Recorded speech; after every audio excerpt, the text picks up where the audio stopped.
The wind whispered through the desolate schoolyard, carrying with it an eerie sense of solitude. The moon cast long shadows, stretching across the empty corridors of St. Agnes School. Eric, a timid high school student, found himself alone within the silent halls, the only living soul in a place that once buzzed with the energy of curious minds. It was the night before the big exams, and Eric had decided to stay late to study in the library.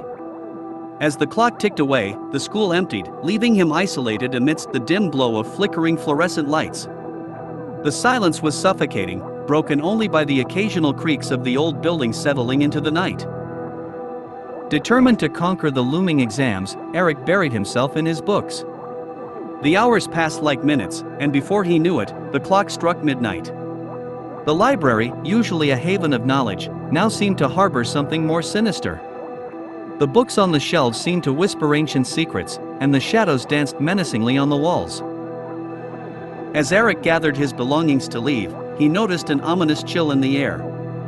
The temperature seemed to drop rapidly, causing his breath to materialize in frosty puffs. He glanced nervously around, his footsteps echoing through the empty hallways.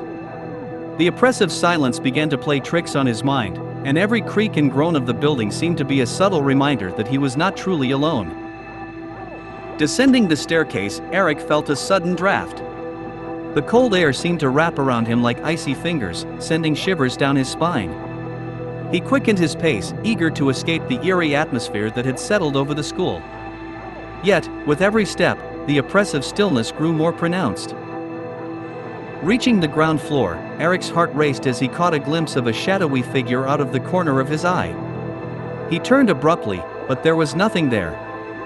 The hallway remained empty, except for the faint echo of his own footsteps. Unease gnawed at him, and he convinced himself it was just exhaustion playing tricks on his mind. As he approached the main entrance, a sudden gust of wind extinguished the dim lights, plunging the school into complete darkness. Panic set in as Eric fumbled for his phone, using its feeble glow to navigate his way out. The once familiar corridors now seemed like a labyrinth, and the silence had evolved into an oppressive symphony of whispers that seemed to mock him. Suddenly, a distant sound echoed through the darkness, a haunting melody that sent shivers down Eric's spine. He recognized the tune as a nursery rhyme, but its slow and distorted rendition chilled him to the core. The unseen presence seemed to close in, as if the very walls of the school were alive with malevolence. Summoning every ounce of courage, Eric stumbled towards the exit. The cold wind howled as he burst through the doors, leaving the haunted school behind. Gasping for breath in the cool night air, he glanced back at the darkened building, half expecting to see shadows lurking in the windows. That night, as Eric made his way home, the echo of the eerie nursery rhyme lingered in his mind. He couldn't shake the feeling that something malevolent had watched him from the shadows, and the isolated halls of St. Agnes School held secrets that went far beyond textbooks and exams.